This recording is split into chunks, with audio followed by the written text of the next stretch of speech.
Hi, and welcome to this live reading from Flipping the Bird, Shift Creek, Book 1 by Carrie Pulkinen, and this is presented by Itsy Bitsy Book Bits. Chapter 1. Holy Mother of unnecessarily cruel inventions! Alice Crawford clenched the steel jaws, which were currently gripping her ankle with 1,000 times more force than she could muster, and tried to wrench them apart. Son of a bitchin' bobcat, that hurts! Piercing pain stabbed all the way to the bone where the trap penetrated skin, and blood trickled down her leg, staining her sock. Damn it! That was one of 2 pairs without holes in the toes, too. Gritting her teeth, she clutched the contraption in both hands, trying to pry it open, but the insufferable snare refused to budge. Evil piece of garbage. How did a crow shifter find herself in the middle of a farm, entangled in a trap meant to save birds from predators, when she was a friggin' bird herself? Well, it was a shiny glinting in the moonlight, and she was a crow. How could she resist? Her mistake had become evident the moment she swooped down to grab the culpable object, and it clamped down on her leg. The shock had forced her to shift from crow form to human instantly, and thank her lucky stars for that. It would have snapped her bird leg right in half. Now she sat with her butt planted firmly in the dirt, her left foot ensnared in the most inhumane of modern torture devices, while the chickens in the coop beside her balked their feathery little heads off, threatening to expose her for trespassing. Fan-friggin-tastic. A pair of eyes gleamed in the moonlight, and the chubby raccoon waddled toward her, chittering like she was laughing her ass off, which she was, knowing Megan. The chickens took one look at her, and pandemonium erupted inside the cage. Their clucking intensified, and they started running around like chickens with their heads cut off. I'm glad I could provide you amusement for the night. Now help me out of this trap, will you? Those chickens are cackling loud enough to wake the whole town. The raccoon shifted into human form, and mirth danced in Megan's dark brown eyes as she sidled next to Alice on the ground. Hi-ho the derrio, the farmer takes a crow. Funny. She clawed at the trap, but the stupid thing must have been broken. It would take the jaws of life to pry it apart. Her ankle throbbed, and her foot was going numb. A little help, please? This is what you get for trying to grab every shiny object you see. Here. Megan pushed the latch on the side of the trap, and the teeth released their hold. Alice yanked her leg from the device, pressing her hand to the wound to keep the blood from staining her shoe, too. Oh, hello, Pot. My name's Kettle. It's nice to meet you. At least I know a trap when I see one. Megan opened the wicked contraption, setting it on the ground before poking the release with a stick. The jaws snapped shut with a whack, breaking the stick in 2. You're lucky it only got your leg and not your whole body. How'd you shift so fast? Alice shrugged. I don't know. Instinct, I guess. Well, your instinct should tell you to stay away from these. She picked up the device, curling her lip as she examined it. That's a raccoon trap, isn't it? Raccoon, fox, stray dog, anything that might go after his chickens. She glared at the hunk of metal in her hands. I mean, he has a right to protect his flock, but to make a poor animal suffer? The feeling returned to Alice's foot, and she sucked in a sharp breath through her teeth. I liked it better when it was numb. Let's get you to the creek. You'll be good as new in no time. As Megan rose to her feet, the farmhouse porch light flipped on, and the screen door whacked against the facade when a man stormed onto the patio. He squinted, peering into the darkness before cocking his rifle and stomping down the steps. Alice's pulse thrummed. She couldn't afford another trespassing charge. See you at the creek. Not if I see you first. Megan shifted into raccoon form and darted into the brush, dragging the trap behind her. Scrambling to her good foot, Alice winced against the pain and shifted into crow form. Thankfully, her wings weren't affected, and she took to the sky as the farmer barreled toward the chicken coop. Her injury made it impossible to tuck her leg beneath her properly, which also made it impossible to fly straight. She tumbled through the air, completing 2 full barrel rolls before crash landing on the creek bank. With a pained squawk, she righted herself, shaking the pebbles from her feathers before returning to human form once again. Fresh blood streamed down her leg, and she kicked off her shoes, sliding her sock off her swelling foot. Mother Ducker, that's the last time I help you search for rusty farm equipment. I don't care how much of a commission you're getting on that sculpture. It's not worth This. She gestured at her wound. Come on. Megan appeared from the bushes and helped her stand. Let's get your foot into the water, and then you can berate me for trying to keep our business afloat. She let Megan absorb most of her weight as she hobbled down to the creek and rested her foot in the shallow stream. The moment the enchanted water washed over her skin, the wound tingled, sparkling magic surrounding the injury as the swelling subsided. Slowly, the gashes from the trap's jaws stitched themselves back together, and within minutes, no trace of the wound remained. The tension in her muscles eased as the pain finally vamoosed. That's more like it. Alice scooted back onto the bank and slipped in her blood-stained sock and shoe.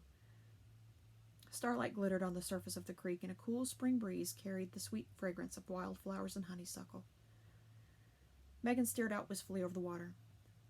I remember when it wouldn't have taken more than 2 seconds to heal a gash like that. How much longer do you think we have? I don't know. Rising to her feet, Alice draped an arm around her best friend's shoulders and gazed at the creek. Once vast and wide, the shallow stream now meandered along the narrow rocky path, no more than 2 inches deep in some places. This section of the creek nearest the bubbling springs from which it originated would reach her waist if she waded into the center. 15 years ago, no one could touch bottom. She wiggled her foot. What would they do when the creek dried up? How would the town survive? The full moon is next week. Megan sighed. It hasn't reversed flow in the past 6 months.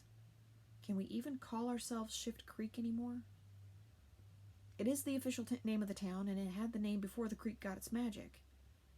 Once nothing more than forest and farmland nestled in the Texas hill country, the town was founded by a motley crew of shifters.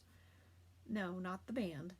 A sleuth of bears, a gaze of raccoons, a clutter of bobcats, and a murder of crows all joined together to live in harmony in Shift Creek.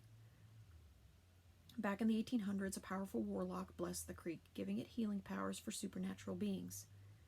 Every full moon, the stream reversed flow, rejuvenating the magic and creating a great marketing gimmick for drawing tourists to the town. The springs that sourced the creek filled it with tons of minerals and junk that Mundies, aka humans, thought were good for them, so the townsfolk capitalized on it, creating a spa that catered to both the Soups and Mundies. The water didn't do much more for the mundane than any other hot springs would, but for the Soups it was a lifesaver. Literally. The town prospered for almost 200 years until the last ancestors of their beloved warlock moved away, taking their magic with them. Apparently, the blessing spell was contingent on someone from the Raincourt bloodline living in the town, because when Marcus Raincourt packed up his kids and skedaddled to New York 30-something years ago, that was when the trouble started. Well, not on the exact day. It took several years for the townsfolk to realize there was a problem. With the drought that hit the hill country and the construction of a highway a few miles away, the lowering water level seemed like it was due to natural or Mundy causes in the beginning. They didn't realize the magical source of the problem until the torrential rains that flooded the area did nothing to restore their namesake creek. And the slew of witches and warlocks they'd called in to revive the spell hadn't been able to do a damn thing to fix it. Has the Soup Committee had any luck contacting the warlock? Megan asked. Didn't I tell you? Mr. Hoity-toity Marcus, who thought he was too rich and fancy for our town, ticked off the wrong sleuth of bear shifters. Last month they found him mauled outside his cabin upstate. Something about a spell he gave them going wrong. Alice leaned her back against a tree trunk and crossed her arms. We're looking for his sons now, but they're MIA. And if they were anything like their father, even if the committee could contact them, they'd refuse to help. How do people from a family that rich and powerful go MIA? Megan put her hands on her hips. You'd think they'd have people. Even their people probably have people. Oh, we've spoken to their people. Matthias refuses to return our calls, and Griffin is apparently off the grid in a jungle somewhere. She chewed her bottom lip and stared at the water.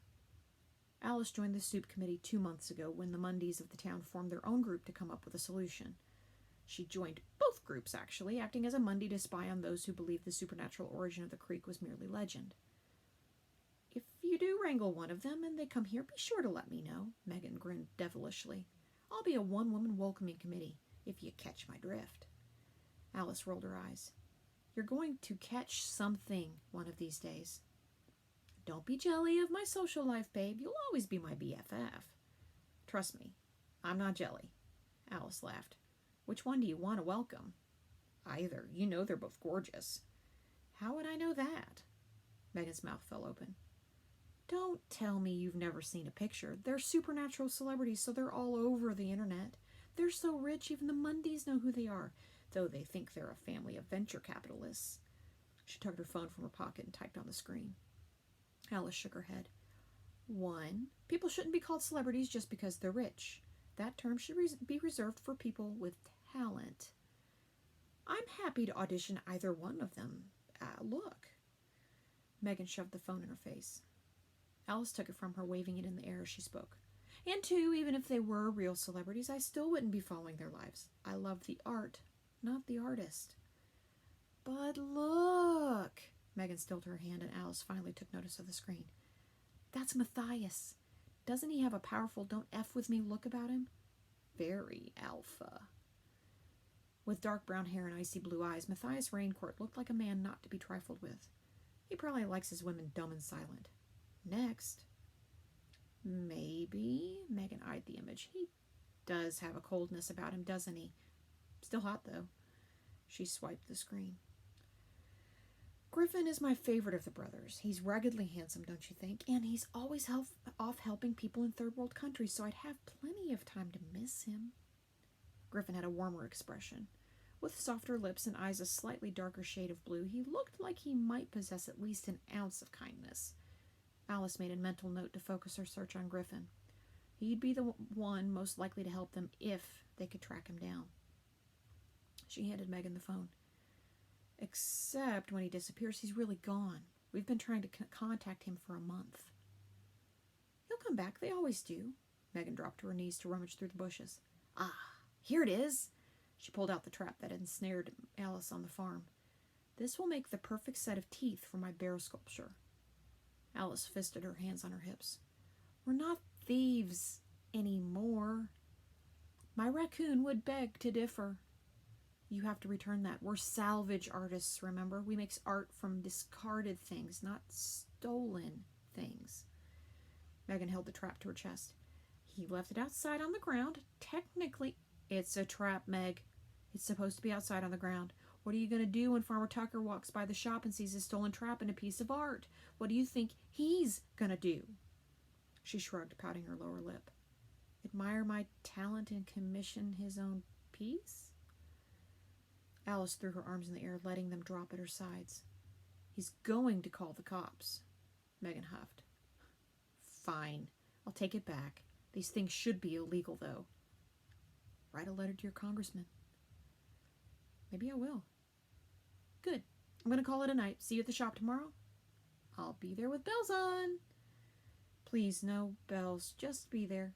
A few months ago, Alice jokingly said she needed to put a bell on her friend when Megan startled her for the umpteenth time. Meg took it literally and wore a string of the noisy suckers around her neck for a week, jingling all over the place and giving Alice a headache. You got it. Megan's body shimmered, a mist of pale pink sparkles dancing around her form as she shifted into her raccoon. She chittered a goodbye and scurried toward the farm, dragging the trap behind her. With tourism at an all-time low, they were hurting for cash as it was. They couldn't afford another arrest, especially a theft charge. Alice sighed, taking one last look at the waning creek before calling on her crow.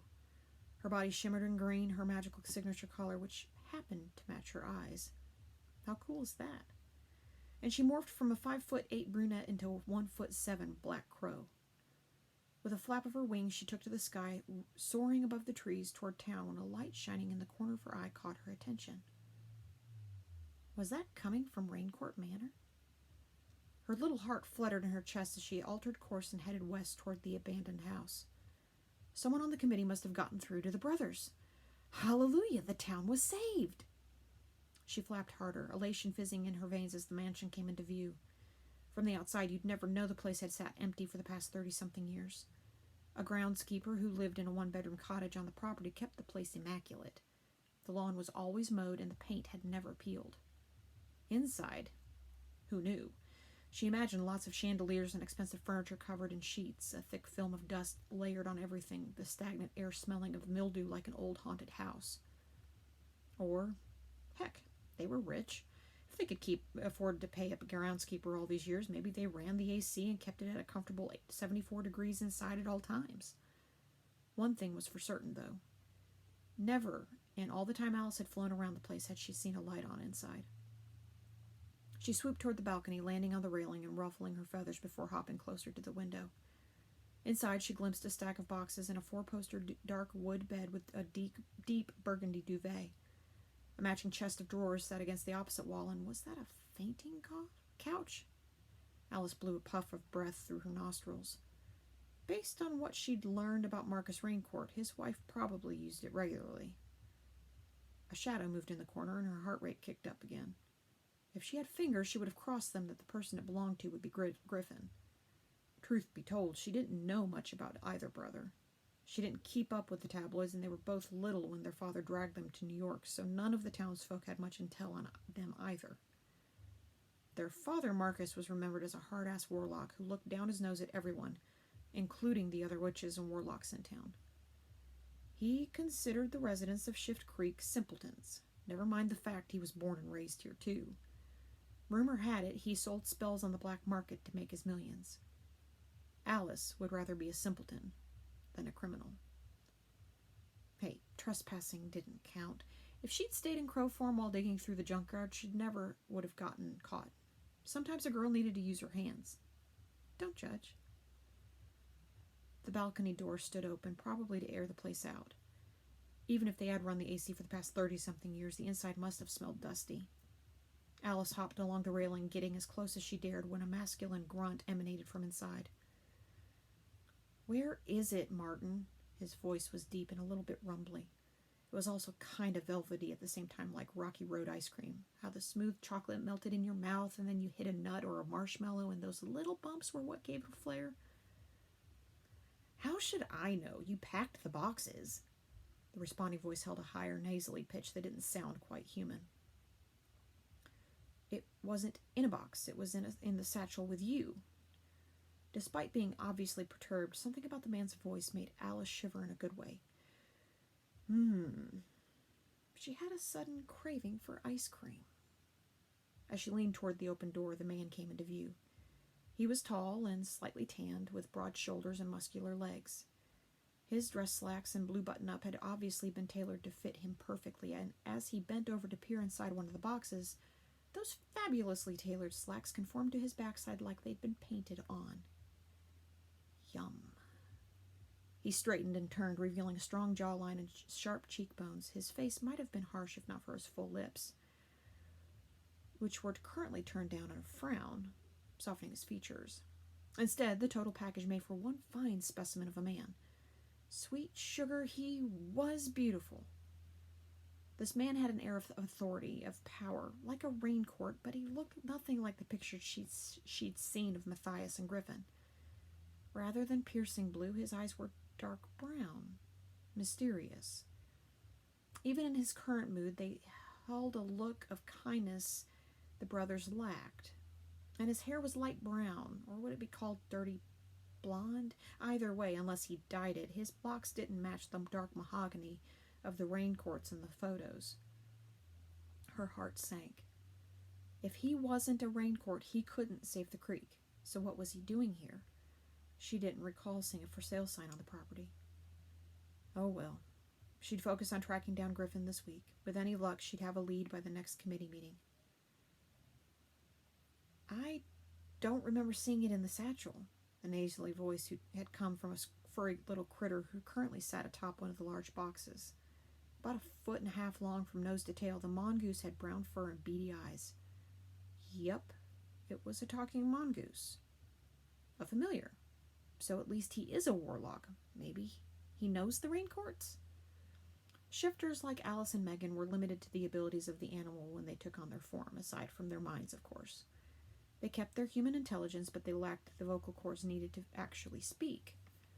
Familiars, on the other hand, were magical critters who acted as helpers for the lucky witches and warlocks who were able to catch them. They were rare, and until tamed, they lived in the forest with their non-magical cousins. Only super powerful beings could tell them apart from mundane animals and catch them, which said a lot about Mr. Hottie in there.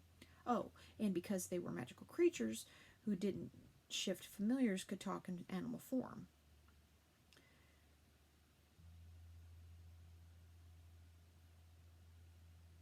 Must be nice.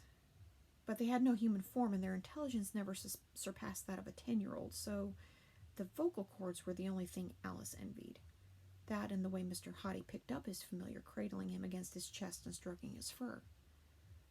"I've got something you can stroke," she cawed at her own joke.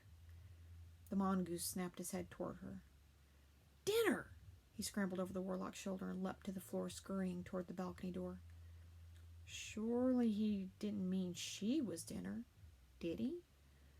He stopped beneath her, sitting up on his hind legs and pressing his little paws together. "Here, birdie, birdie." Holy crap, he did want to eat her. He leapt toward her, swiping his claws like he, an animal, actually thought he could have a shifter for dinner. In his defense, he probably didn't realize what she was, but still. Alice screeched and flapped her wings, taking to the air and dropping a little present on his head before flying around to the front yard. "Ah, she shit on me," the familiar whined as she flew away. Okay, maybe it wasn't the most ladylike thing to do, but she was in bird form. If it looks like a crow and sounds like a crow. Not her finest moment, true, but the damn thing wanted to eat her. She soared over the silver Audi parked in the horseshoe driveway. The metallic paint glinted in the moonlight, so she circled above it, taking in the view. Hey, she was a crow. She liked shiny things. As she started to fly away, something near the road caught her eye. Dark silver with a soft green glow. It sat atop a trash bag inside a garbage can, so it was fair game, right? Totally fair game. She swooped down and snatched it, taking to the air again and flying home.